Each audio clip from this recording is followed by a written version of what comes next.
Hi, my name is Jenny Donnelly, and this is Shauna Damberg, and you've joined the Don't Mess With Our Kids podcast. There are moms, dads, and all over the world who are saying enough is enough because the attack on our kids has gone way too far. And there was a grassroots movement that started in 2016 in Peru, and they called it Don't Mess With Our Kids. And you know what? It turned their nation back to God. And these families showed up and said, you know what? We're not going to do this anymore. We're not doing the transgender ideology. We're not doing any of this stuff. We're going to stand for family. And there was a groundswell of people by the millions in the streets of Peru. It spilled over to other countries, and they were able to oust their prime minister, oust their education minister, and George Soros pulled out all of his funding. And when we heard this, we were like, wait a minute, this is what we need to do in America. And so it was in 2023 that we decided to launch this grassroots movement. It's so easy to engage in this, and we are asking you to engage because America is in a moment where the church, where people or anybody who loves family can step into the fight and make a difference. And so to engage, here are a couple ways to do that. First of all, you're doing it right now by listening to this podcast, and please share this with somebody as well. Also, October 12th, maybe you've heard, and if you haven't, here's the big news.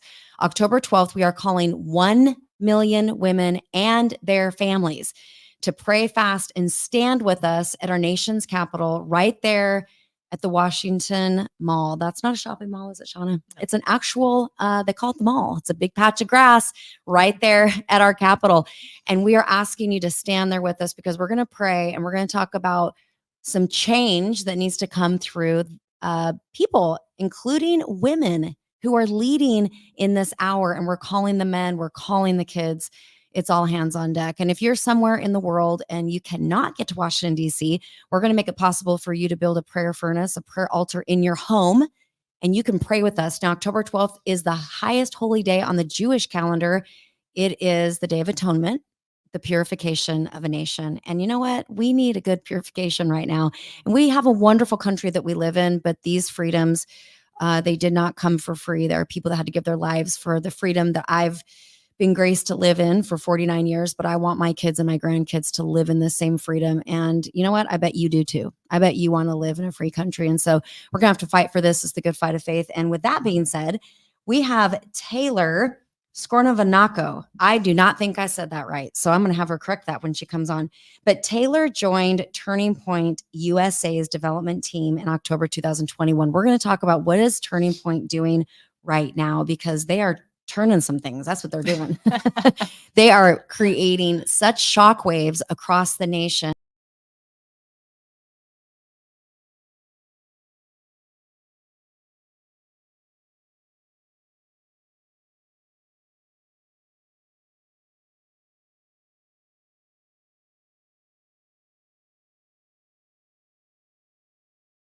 One lacrosse player and team captain, Taylor developed a heart for serving the community and learned the importance of having a strong work ethic at a very young age. Working for her family's small business, Sweet Things Frozen Yogurt in San Diego, California. Praise God for kids that get raised in family businesses. Come on. I think my kids learned a lot just from, all that, yes, right? For sure. Yes. Her story and journey to Turning Point USA is one of enduring perseverance and overcoming adversity, and she could not be more proud to represent Turning Point USA and use her experiences to inspire other young conservatives. And that's what we love about this. She is a young person who's leading the way. Yes. And we know that the next generation is so critically important, and we're dedicated to pouring into this age group, the Gen Z, the alphas. And so, Taylor, thank you so much for being on today. We appreciate you coming in here and sharing your story and representing Turning Point USA. And just way to go to your whole team. Thank you both. Seriously. You guys are rocking it. And we just want to say there are people like us and children, I have 5 kids, and we are depending on courageous people to step out and face the opposition and put truth into culture. And that's what you guys are doing. So I just want to thank you, because you are changing things and preserving the freedom for my family and for Shauna's family and so many people listening. But Taylor, start by sharing your story. I'm so happy to have young people on this podcast that are fighting for freedoms. But share your story, how you came out of college, kind of pick up from there, and how you got to Turning Point. Yeah, well, first of all, thank you so much for having me on and letting me represent Turning Point, an organization that has truly changed my life. And like you guys are fighting, it's time to break the silence and encourage more young people to stand up and speak out for what they believe in. Like you read in my bio, I grew up in a small business family, which I totally agree with you. It is the most important thing for young kids to be around when they're growing up. Hard work, persistence, grit, all the things that I learned through my family's business, I take to with me to this day. You know, when I was super young, my dad was diagnosed with pancreatic cancer, and in order to find a way for my family to survive financially when he had passed, we came up with this brilliant idea of creating a small little frozen yogurt shop. Wow. Little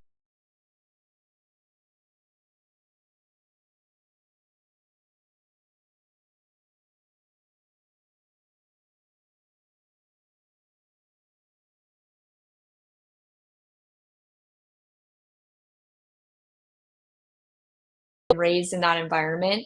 Following that experience, and I worked from the age of basically 12 on. I went and played lacrosse at Stanford University.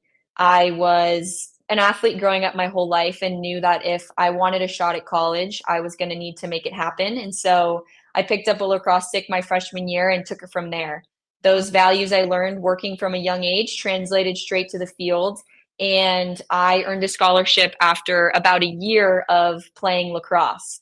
So Wow. fast forward to Stanford.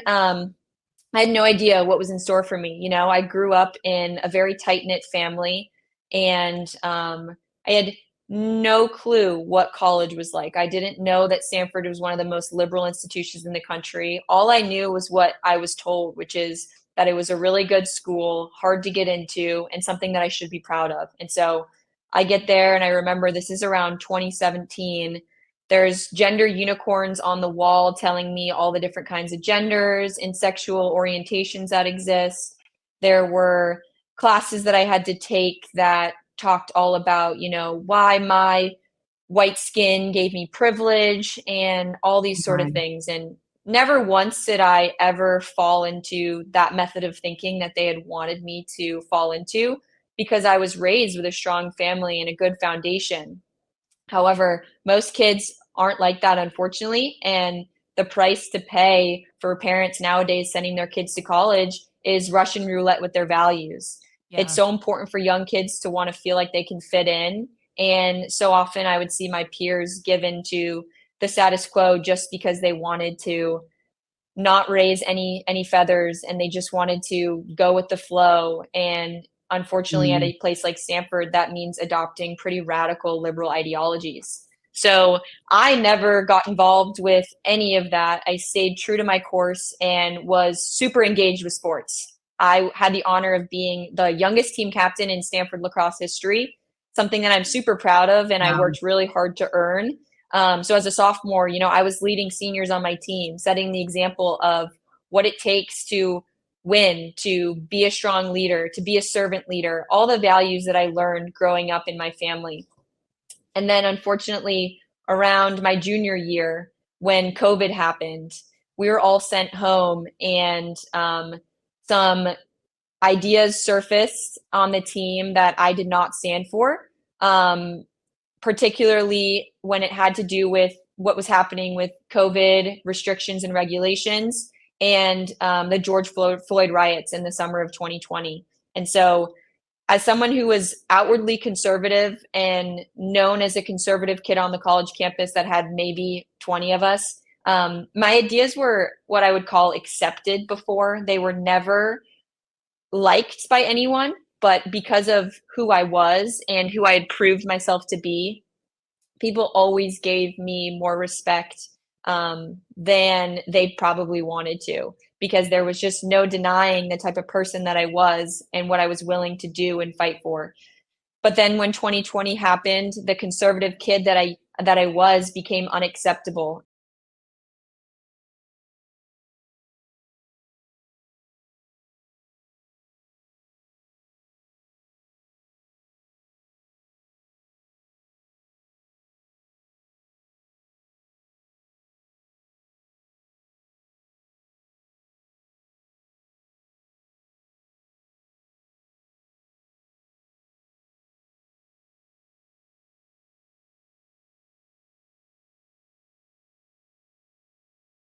And I was so confused because just before this, I was beloved, someone who they had reached out to and supported, even financially. I had people donate to my family because they knew what was going on with COVID, and my family's business was shut down for over 6 months. We had no source of income. To, you can't represent our team. We don't want you anywhere near our name, our program, anything, unless you can take these CRT, DEI classes and re-educate yourself. You've got So, to be kidding. yeah, I wish I was, but it's crazy. And unfortunately, my story is just one of so many that happen all across the country. And thankfully, like I said, I was raised to stand for my values more than I stand for the world. So I stuck by my beliefs and told them I was willing to have a conversation about why I believed what I believe, and converse, have productive conversation and dialogue. And unfortunately, that is.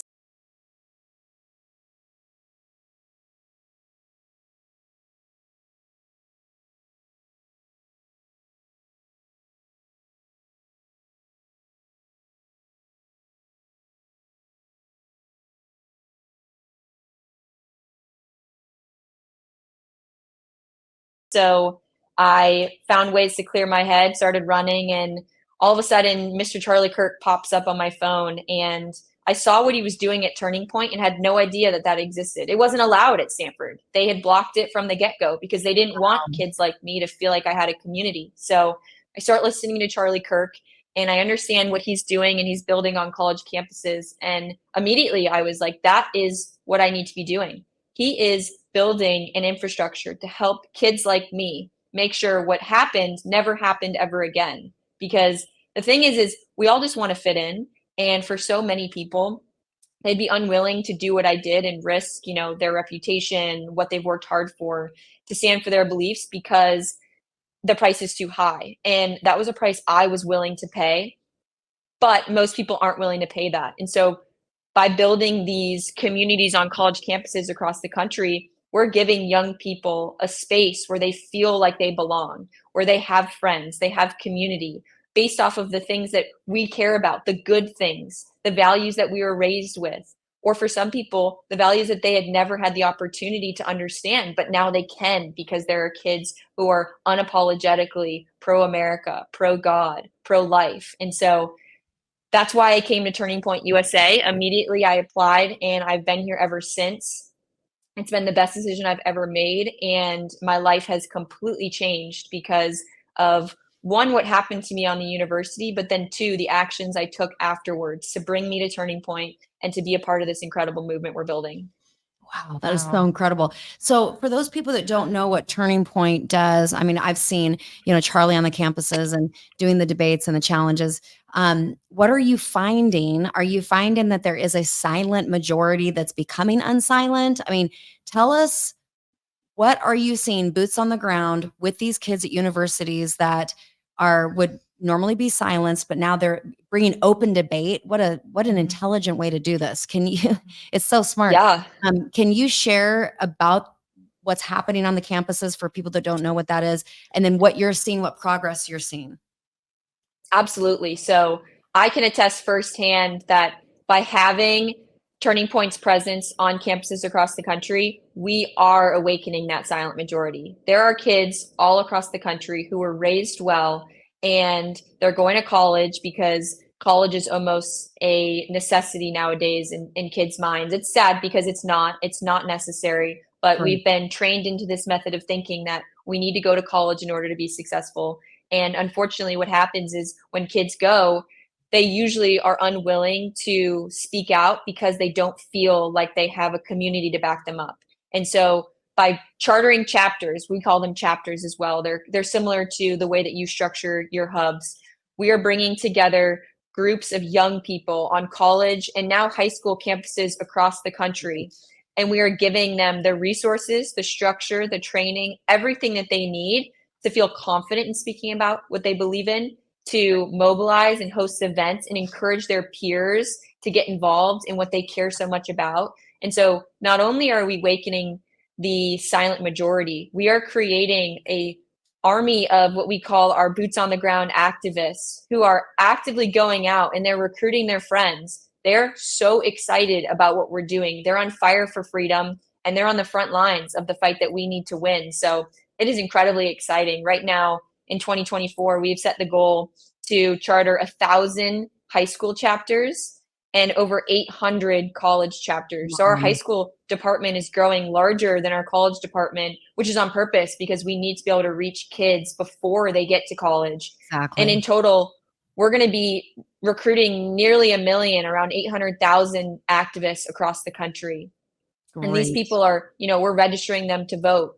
They're hosting events. They're outside. You've probably seen pictures holding pro-freedom, pro-America, pro-life signs. These are the next generation of leaders. And it's really cool to be able to be a part of building that and Yeah. supporting them because they are so excited. And people don't realize that. Young people are on fire for freedom. We just have to give them the voice and the platform to be able to do it. Come Come on. on. That's so good. So I have 5 kids, and 2 of them are older, so 19 and 21. And I've told them, listen, if you don't vote this year, you are forever grounded permanently for the rest of your life. Like if Good I had, call. and it's a serious thing for our family because too many people died for us to have a voice, period, let alone in this country to vote. Right. And that is one of the freedoms that we have that we just can't treat lightly. I've been thinking about the vote for your age group and how many first time voters, right, that are just now over 18 years old, 18 or over, that can vote. Do you have anything you want to say about that to our younger listeners about voting and how important it is on election year? Absolutely. I mean, coming up quite shortly, Gen Z and millennials will make up the largest voting cohort in American history. So we're approaching a time period where the young people we were scared about are now going to be the ones in majority control of what happens in our country. And so the work that we are doing could not be more important. And just to give you a little example, I think for some people, they tend to think that their vote doesn't matter, especially young people, because this is their first time getting engaged. And there's even old people, Republicans all across the country, conservatives aren't voting because they think that their vote doesn't matter. In Arizona specifically, like I had mentioned, it's one of the most important states in the country. And in 2022, Kari Lake ran for governor. And there are roughly 16, almost 17,000 precincts in Arizona, which are small regional breakdowns of the state. And Kari Lake lost by 17,000 votes. That means if 10 more people voted in each precinct, because there's 1,600, 1,700 precincts, then Kari Lake would be governor today. 10 more people from each precinct. When you distill it down that way, it becomes almost laughable because your vote that you didn't cast was likely one of the main reasons why, we didn't win last cycle and why we could potentially not win this cycle. So it's absolutely essential that young people are getting out to vote, which is why we're doing everything we can to register young voters, to educate them on the importance of voting. And then Turning Point Action, which is Turning Point USA's C4 organization, they can engage in election activity. We are building coalitions all across the country. We have moms coalitions, we have faith coalitions, we have farmers coalitions, we have Latinos coalitions, everything you can think of. We are mobilizing people in these groups to communicate with people that they see eye to eye with, that they have connections with.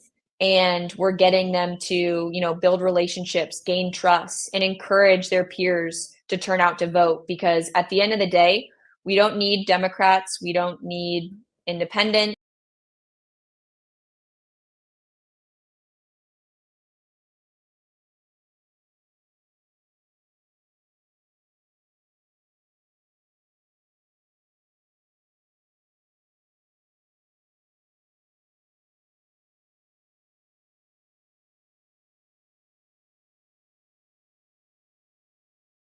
Point Action are under the age of 26. So we are leading this grassroots movement, and we are young and we're excited. We're willing to work, 24 hours a day to make it happen. And that's an incredible energy to be around. So we're doing whatever it takes over here. That's so good. I know you probably have a question. Keep Yeah, I know. Well, I was just thinking, because didn't you say when we were offline that you were part of Turning Point and then you weren't for a second, and then you came back and you said, I was going to share that. So I wanted to hear what that story was all about. Yeah. So when I was in high school and college, I had heard about Turning Point USA and Turning Point Action and the work that they were doing. I had been pretty politically motivated my whole life, but had never really pursued politics in any way. Just in values, I had always been conservative and I'd always believed in God and had always fought for the protection of the unborn. But I never really felt like it was my place. I was always the athlete, the kid who played sports, and that was what I was known for. And so when I got to college, I tried to get involved in conservative politics and just really never found my place. Again, still was outspoken, but never really super engaged. And I saw that with most of my peers is they believed similar to what I did, were afraid to speak out, and there was no infrastructure in place for them to feel comfortable at all. So what ended up happening was we all stayed silent. And then when I went through what I went through in 2020 with my team and the whole experience there, and found Charlie Kirk and connected the dots that Turning Point USA was the organization that Charlie Kirk had developed to support young kids like me, I knew that it was essential I got involved. So before I even applied for a job, I actually went to church, and I went to a church in San Marcos, California called Rise Church. It's an incredible church out there. And I went there to talk with the pastor and just kind of explain what I was going through. And little did I know, the next weekend, the very same man, Charlie Kirk, was coming to speak at that church. I had no idea that there was a connection. I had no clue that the pastor knew him and was very good friends with both him and his wife. And it was just more evidence that God was pointing me in that direction. So I went and I saw Charlie Kirk speak at church, and he spoke straight to me. I swear to you, he spoke straight to me. And from that moment, I knew that I needed to get more involved. And so when I came out and applied for the job here at Turning Point, I didn't know that I would necessarily, the organization's large, and I looked at Charlie Kirk as if he was a celebrity. I came here and getting the opportunity to work directly with him. I mean, just so everyone in the audience knows, Charlie Kirk travels close to 300 days a year. He's on the road. He's speaking at campuses. He's hosting events. He's doing hours and hours of radio every single day.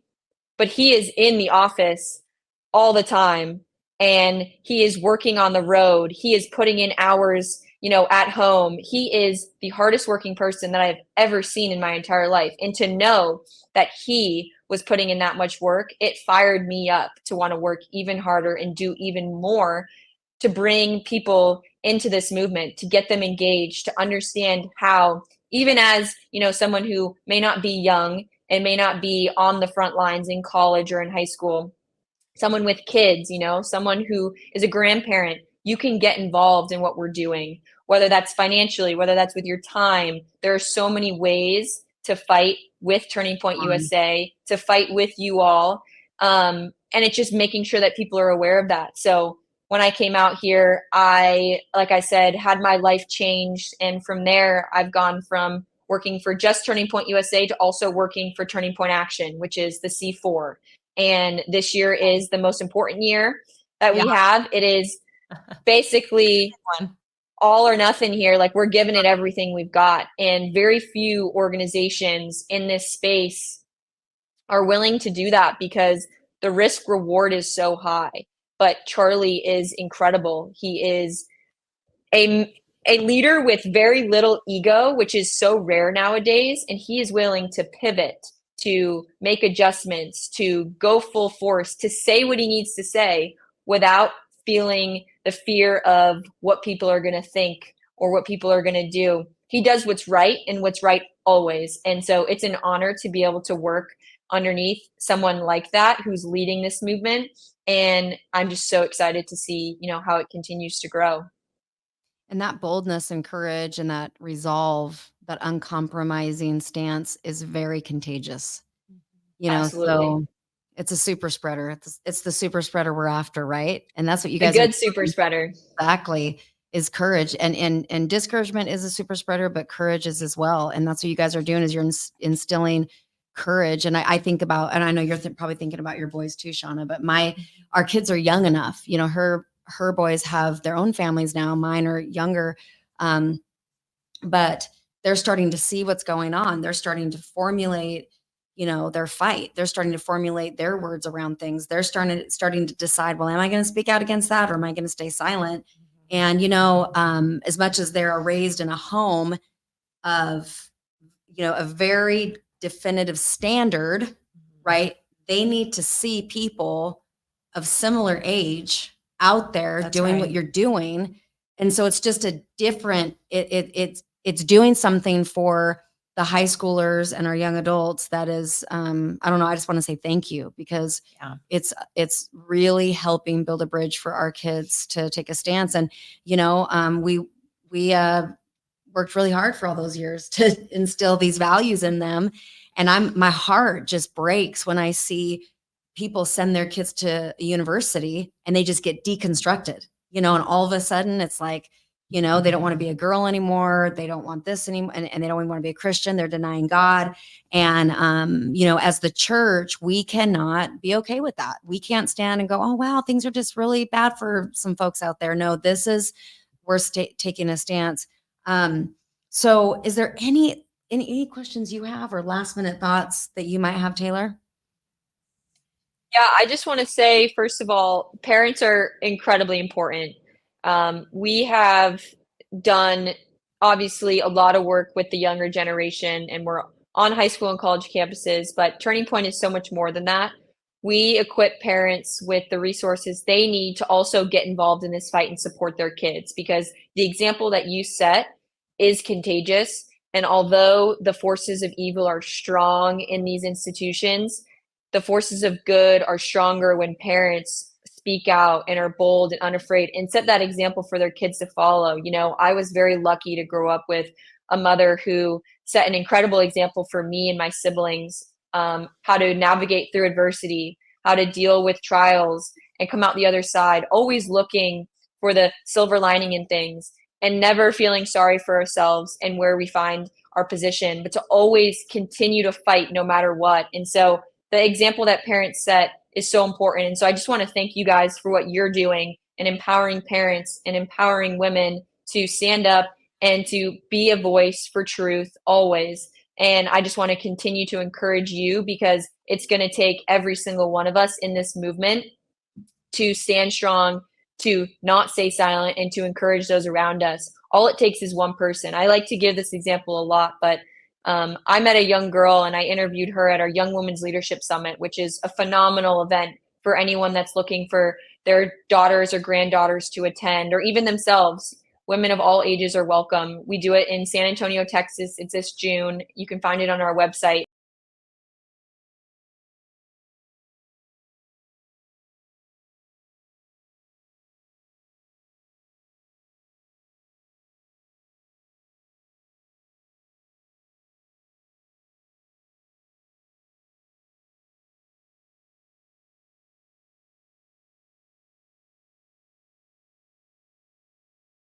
I need to go do my training, etc. And she experienced firsthand, the fear that she felt being in that space. And she spoke out immediately. Mind you, hundreds of parents, hundreds of other people had been in that same environment, and they had turned a blind eye and they hadn't said anything. But a young 17-year-old girl, 16 or 17, I forget how old she was at the time, she decided that that wasn't right. And she stood up and she spoke out. She had no platform. She didn't even have an Instagram, a Facebook, anything, because that didn't matter to her. Standing up for what was right is what mattered. And because of that, she went to her local school board meeting. She spoke out against it. She was on Fox News. She was everywhere. This young girl with nothing other than, the truth became a local star, who, by the way, received, death threats from people at her place of work. She endured so much to stand up for what was right, but she also was able to gain the approval and the recognition from so many people who cared so deeply about what she was doing, the people who were too afraid to speak out. So I just want to say, for anyone in the audience that, has that ounce of courage and bravery right now, it is contagious. So once you step forward, sometimes you just need to be the one to go Come on. first. And once you go first, there will be so many people that will follow behind you. They just needed that push. They needed to know that it would be okay. And so all it takes is, one person doing the right thing. You don't need a platform. You don't need reach. Even if you're just communicating with one other person, one-on-one, it doesn't matter. It sparks a contagious movement that now with Turning Point, we've used to build a massive infrastructure all across the country. Started with one idea from Charlie Kirk to help kids on college campuses, and now it's changing lives of so many people. So an idea can become a movement. It just takes the bravery and courage to step forward and go after it, like you guys know all too well with what you're doing. Come on. Well, we're going to have you pray in just a minute. And I want you to pray for people, everybody, but also your age group, anybody under 30 right now. God is calling on them. And I don't think anybody has like the hall pass on not getting involved, to be honest.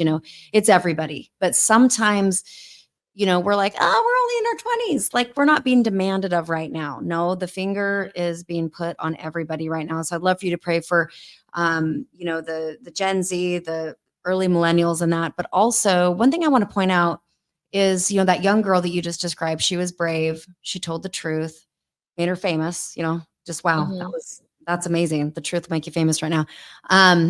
But, but what I'm thinking about is in Peru, back in 2016, before this grassroots movement started of Don't Mess with Our Kids, it wasn't just hate speech. She was facing like, hey, that's hate speech, right? That's what we're facing, right? In this country right now, we're facing being called a Christian nationalist, being called a homophobic. I've been called all those things, Yeah. which are just, they're made up terms. They're not even real. But in Peru in 2016, it was illegal. It became illegal to call somebody their biological pronoun if they wanted another one. And so it wasn't hate, like we have to get some thick skin here. This isn't about like, oh, they're going to hate me. No, if we don't stand up and do something, we could end up where Peru was, which was prison. It's really inconvenient to use your voice, but I think prison is more inconvenient. Where the legislation could go if we don't stand up, right? So Absolutely. I think about that girl. It's because of her bravery and people like you that we may never have to face. What does it look like to change a law that says I have to call that person a her when it's a him? I'd have to teach my kids to lie because you can't go to prison today. I don't want you to go to prison today. I want you to get arrested. You're going to have to lie. Like this thing is headed in a direction, as we all know here, that there's just no question as to whether we need to step in and do something. And I believe everybody can do something. They can start a prayer hub, then get into action. They can be, look up Turning Point USA, look up Turning Point Action, and we'll have all of the connections with you guys in the show notes so people can connect with you. But Shauna, do you have any last minute thoughts? I want Taylor to pray for sure. Yeah, I just it was so kind of you to tell us, thank you for what we were doing, but I know Jenny already has, but I just want to thank you for what you do every single day. I can tell that you are a go-getter, you are a hard worker, you are fiery and passionate, but it is worth it. And I just want to encourage you to carry on, keep on going, and never, never, never, never give up, because I feel like this, like we're together in this, like this locking arms with what you're doing, with what we're doing, with many other people that are doing this together. So just good job. You can pray us out. Thank you so much. Yeah, I just want to, again, thank you guys so much for giving me the opportunity to be here. And I wanted to thank your movement and everything that you're doing all across the country, and praise God for allowing us to operate with the freedoms that we have and fighting for our liberties every single day. And I want to just thank you all again for letting me be here and letting me pray us out, because I think prayer is the best way for us to build this movement, and the only way that we will continue to secure the freedoms and liberties that we are all fighting for. Prayer is so important. And thank you, Heavenly Father, for giving us all the strength to stand up and to fight and to not be silent and to speak out against what is right and against what is wrong. There are so many young people all across the country right now who feel like they are silenced because of what they believe in, and they're afraid to speak out. And I just want to encourage all those people to, instead of turning to the world for their approval, turn to God and turn to his word, because that is where our true strength lies.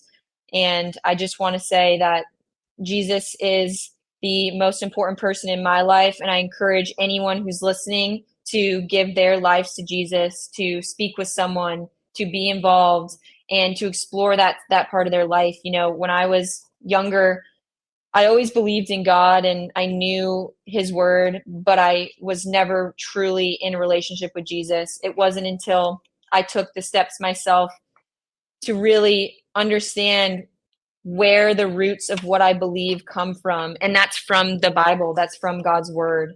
So anytime that you feel swayed by the world and you don't feel like you belong, turn to his word and turn to Jesus, because that is where all hope and truth lies. Thank you so much, Jesus, again, for giving us the strength to be here and to lead these movements. We will continue to fight and fight to make sure that we can secure this place for God and your kingdom. Amen. Amen. That was so powerful. Thank you so much, Taylor. Thank you. We bless you, and we know that we're going to be connecting with you again really soon. Tell everybody there. I don't know how you guys get out messages.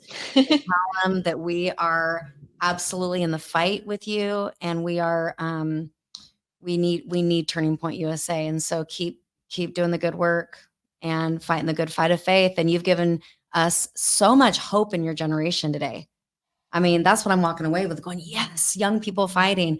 This is what we need. And you guys are on the forefront. You're the forerunners, and we are with you.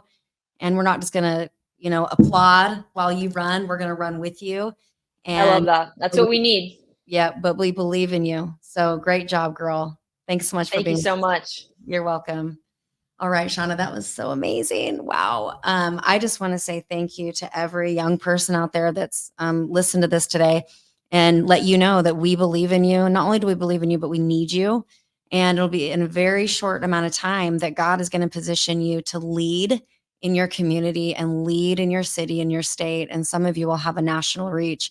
And so it's just vitally important that you determine in your heart what you believe, who you believe, who is God to you? Who are you to God? Like, these are the questions that have to be answered at a young age, because the enemy wants to swallow you up and basically make you ineffective for the kingdom. He wants you to just kind of dwell on your own problems, because the reality is when you get filled with the Spirit, you will go out and the devil will not be able to stop you. And the devil's very, very scared of young people because of the energy you carry, the tenacity you carry, the endurance you carry, the hope that you carry for the future. And so we just bless you, Shauna and I, and at Her Voice Movement and Don't Mess with Our Kids, we say, go for it. Be literally jump all the way in. Use your voice, speak the truth in love, and don't shrink back. And we need you in DC, October 12th. Okay. So check that out at amillionwomen.org. Go check that out. That's where you'll see more info about October 12th. It's going to be historical, and we'll do it together. All right, you guys. God bless you, and we'll see you next time.